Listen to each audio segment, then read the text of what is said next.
Well, it's May 3rd. So you may say it's way too early to make any sort of predictions or get any sort of vibe for how the LSU football team and the rest of the SEC may look in the fall. But I say let's just do it anyway. On today's edition of Locked On LSU, we will look into what the national analysts are saying, not just about the Tigers, but about the rest of the SEC, and what about LSU might stand out. All of that and more on Locked On LSU. You are Locked On LSU, your daily podcast on the LSU Tigers. Part of the Locked On Podcast Network, your team every day.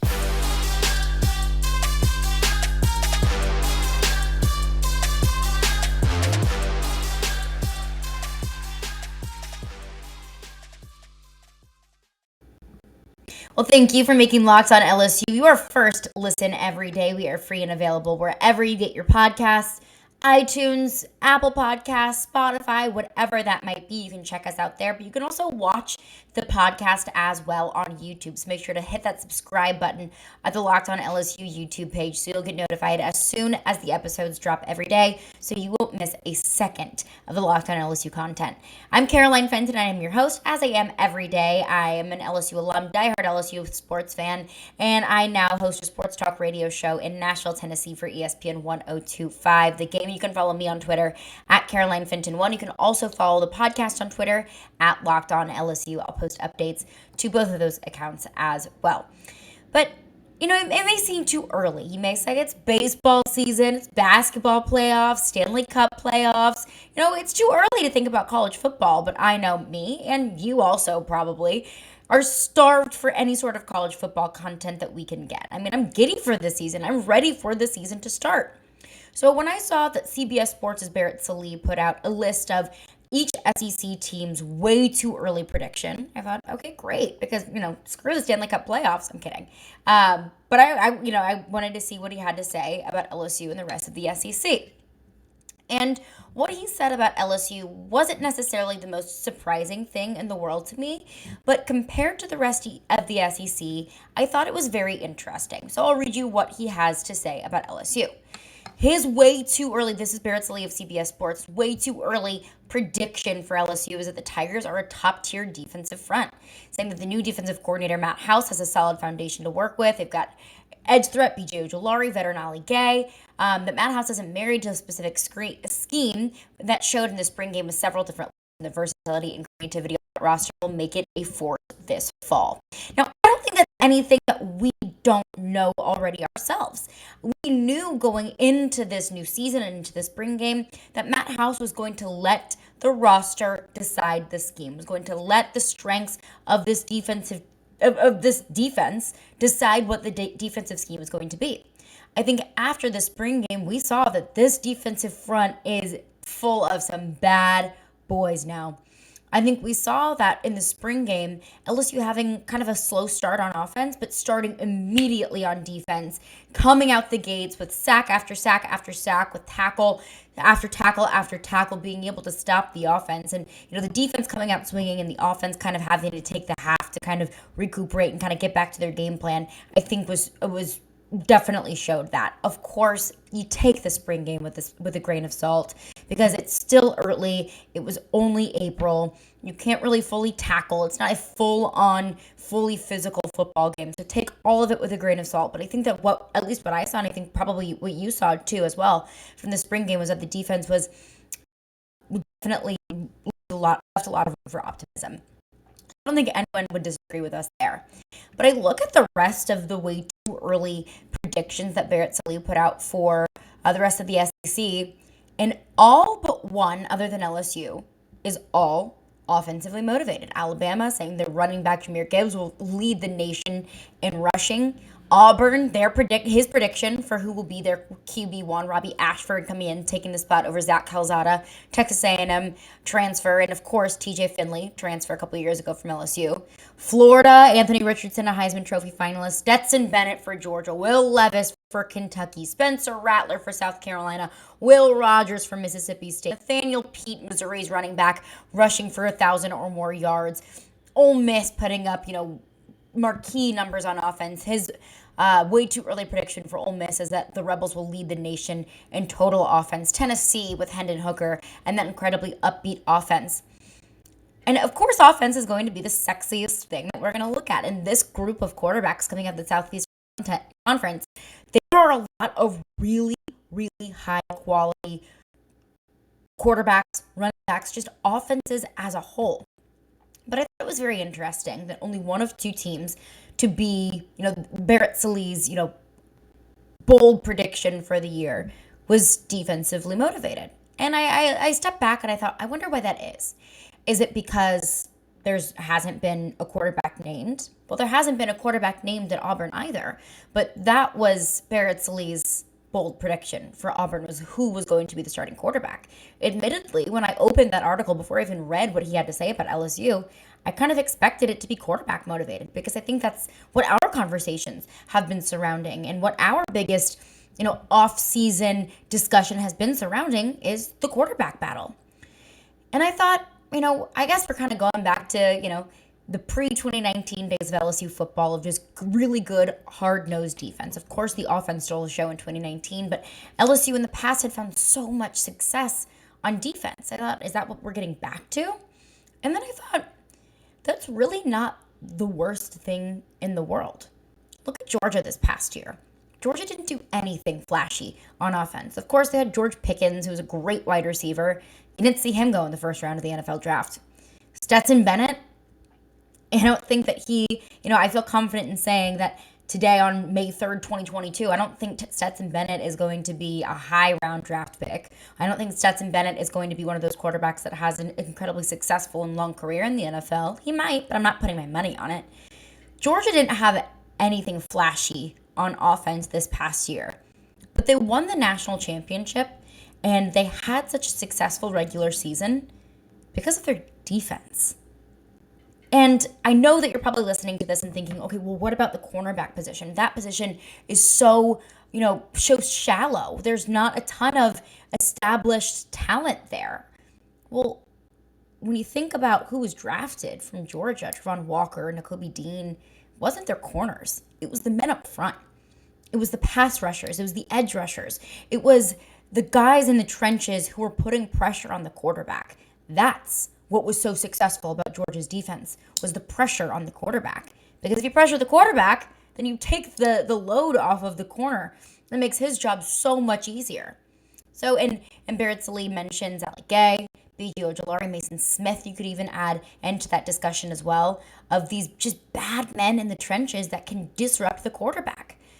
Georgia this past year was able to find so much success with it.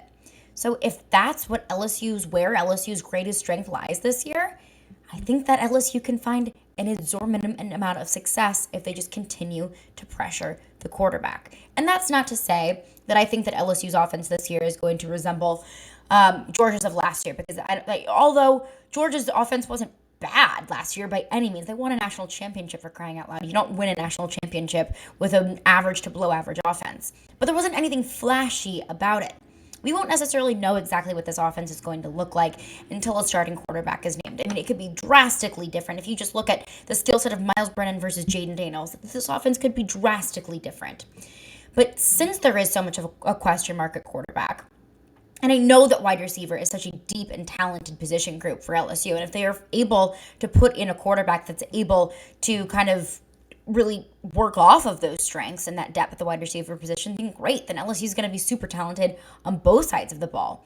But where it stands today with so many question marks at the quarterback position, I feel after reading this article and kind of looking at the rest of the SEC, I mean, it's going to be a bloodbath. It's going to be a really, really difficult year in the Southeastern Conference. But I think that I do, and I think that you should find a lot of comfort in the fact that this early in the spring, that this early in spring practice and, following the spring game, LSU's defensive front looks like an incredibly disruptive force.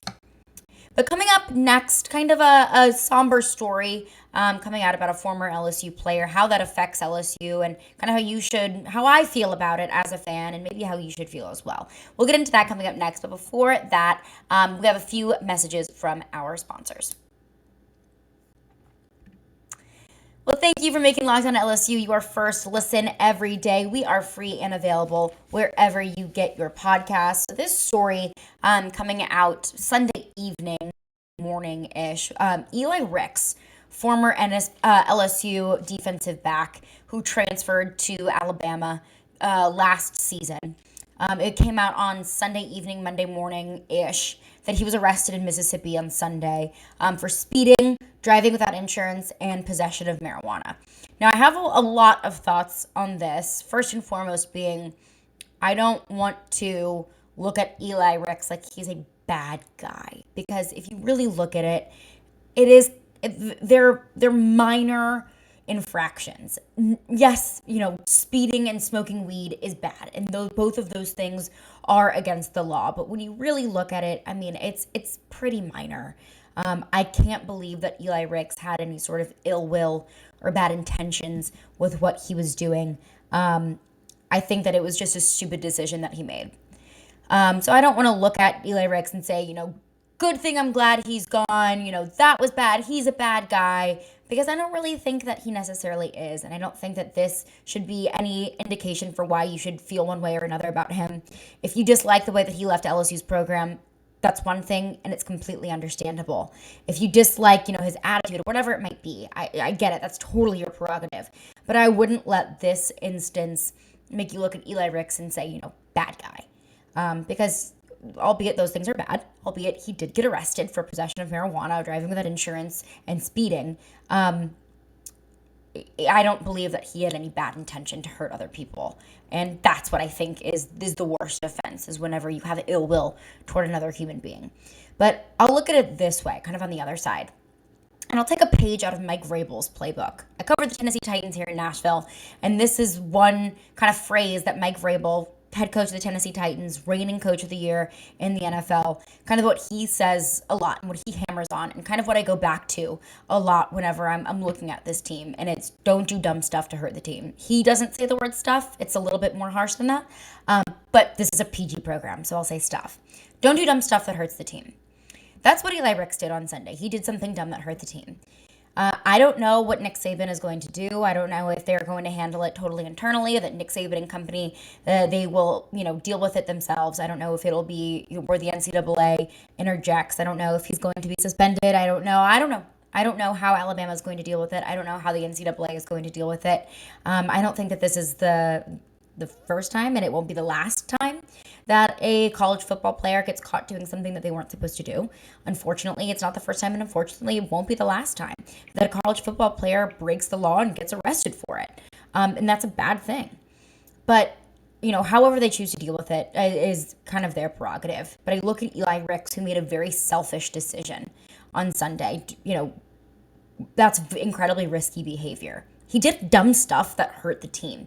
Whether he is out for the first game of the season, whether it's a couple weeks of the season where he's on probation, or if he's out of practice, or whatever it might be, that hurts the team not having him able to contribute on defense. That hurts the team having to put a player that maybe isn't necessarily ready for that start quite yet because he can't be there.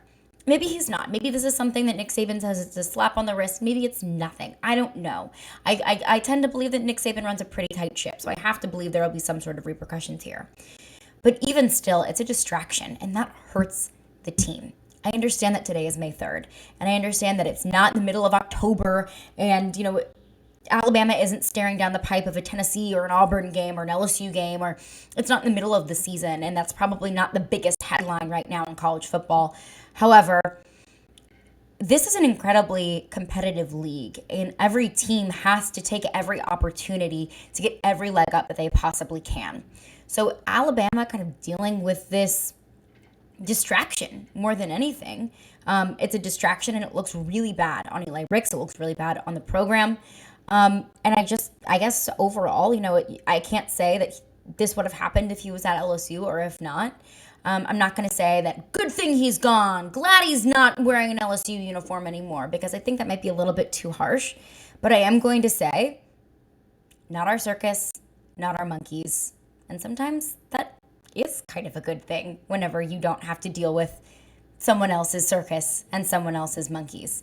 I understand that there are a lot of LSU fans out there who have really bitter taste in their mouth about the way in which Eli Ricks left. You're not alone there. I'm with you. It was frustrating to see the way in which he left. It was frustrating to see the way that he just kind of moved on from LSU like it didn't really mean anything to him. It's almost like, when you're in a relationship with someone, it's like your ex-boyfriend or girlfriend moved on to someone else really quickly, and now they're moving in together and they're getting engaged. It's like you feel a little bit betrayed. And I understand that if LSU fans feel a little bit of that, of a bad taste in their mouth about Eli Ricks. And I don't blame you. I don't blame you. He's not a bad guy. He's not a bad person because of what he did on Sunday night, because he got arrested for having weed and driving too fast. That doesn't make him a bad person, but it does make him a bad teammate for doing something stupid that hurt the team. So we'll continue to follow the developments of Eli Ricks' situation. Something may come of it, something may not. Hate to see something like that happen to a young person who is incredibly talented that has a very bright future ahead of them. He only did it to himself. And again, it's a minor infraction. I guess he got arrested, and yes, it's drugs, and yes, it's bad. But we'll see what happens with it, and we'll see what comes with Eli Ricks and his legal situation coming down the pipe. But coming up next, LSU baseball taking on Nicholls State at home tonight. First pitch at 6:30. What exactly can we look for? And what about tonight could set up LSU for a lot of success for an SEC West matchup coming up this weekend against Alabama? We'll get into that coming up next. But before we do that, I want to tell you about Bet Online, because Bet Online is your number one source for all of your betting stats and sports information. You can find all the latest sports developments, league reviews, and news, including this year's basketball playoffs and the start of the Major League Baseball season. We've got the Grizz and the Golden State Warriors heading off in the Western Conference semifinals. Grizz looked really good in the first game. Golden State ended up with the win, but I do think that Memphis comes back with a big win against Golden State in their next matchup. So check out the odds on Bet Online. It's your continued source for all of your sporting wagering information, from live betting to playoffs, esports, and more. Head to the website today or use your mobile device to learn more about the trends in action. Bet Online, where the game starts. LSU baseball with a midweek matchup with their in-state rival, Nicholls State, at the Bucks tonight. First pitch at 6:30. But I think the really interesting thing about tonight is, and I've said it so many times and I want to reiterate it, that I'm never going to take too much away from a midweek game. Just like I'm not going to take way too much away from a spring game, I'm not going to take too much away from a midweek game. We've seen LSU lose more midweek games than we'd like against, the UNOs of the world, the Southerns of the world, teams that probably don't have as much talent and aren't as competitive as LSU might be. But I look at midweek games as kind of a reset, as kind of an experiment, as a way to say, okay, we just won a series against the second best team in the SEC East. We're now tied with several other teams in the SEC. We're competitive right now. And we're going to have to continue to be competitive in order to, set ourselves up for the best possible scenario in the postseason.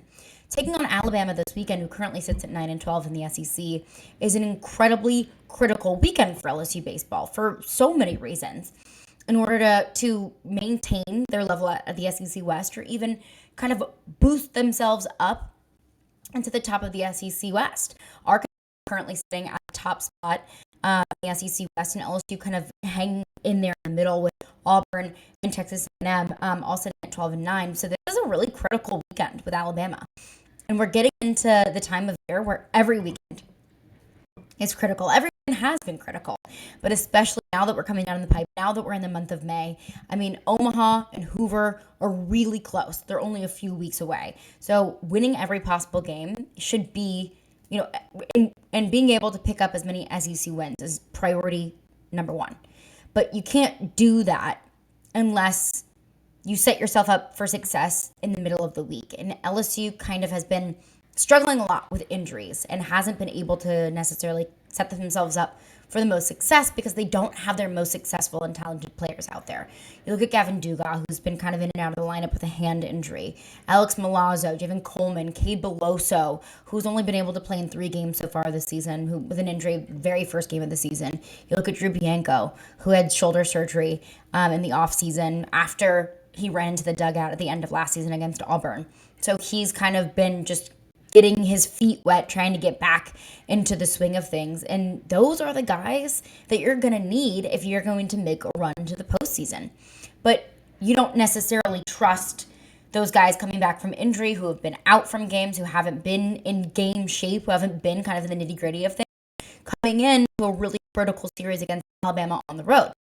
So Drew Bianco came in this past weekend against Georgia, and he was in the outfield, ran into the wall, and I watched it and I cringed a little bit, and I think everyone in the stands cringed a little bit. He came out to pinch hit in the following inning, and Jay Johnson said, no, come back. Like, there's no need to push it here. But it's that kind of thing that these injuries, albeit hurt and hinder this LSU baseball team, it also gives them a really wonderful opportunity to explore the lineup. And I think that's the great part about midweek games, is that if they drop a game to Nicholls State because the lineup wasn't fine-tuned, or because there was maybe a guy out there that doesn't have a ton of in-game experience and he was just getting the mistakes out, I can live with that at night. This is Jay Johnson on Drew Bianco and how he is kind of coming along in his recovery. For him, it's been a tough go. I mean, he's been hurt the whole time I've been here. I mean, with one thing or another, and wants to make a positive contribution. And then took a tough at bat with 2 outs and a man on second, 2 strikes, and almost put one into the gap there. So really happy for him. We need some more answers against left-handed pitching, and I think he can be part of that solution. And he absolutely could be part of that solution, very much so. But like I said, tonight against Nicholls State gives them such a wonderful opportunity to explore new faces in the lineup. It allows them to kind of do a little bit of Tetris on which areas of the lineup could do a little bit of fine-tuning, just kind of ironing out any sort of issues that this team could have been facing, especially with injury. You look at Josh Stevenson, who's been put in place of Gavin Dugas, who had a pretty solid series against Georgia, made a nice little snag. I believe it was in that series against Missouri, if I'm not mistaken. So it's that kind of thing. Injuries, you never want to see them happen to your team, but they're going to happen inevitably, especially at this point in the season when not every team is 100%, when everyone just feels a little bit banged whenever you are in the brunt of the season, but they've got big games coming up.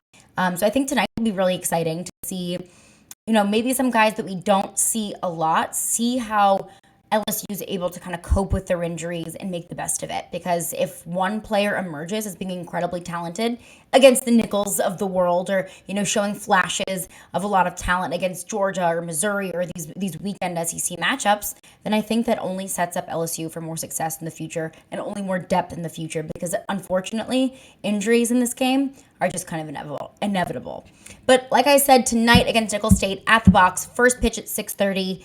We'll have a full breakdown on that tomorrow. Also, tomorrow is a Mailbag Wednesday, so make sure to get your questions in if you have them for me. You can send them in on Twitter at CarolineFenton1 or Locked On LSU. You can tweet them at me or you can DM them, whatever your questions might be. I'll get to those tomorrow on a Mailbag Wednesday.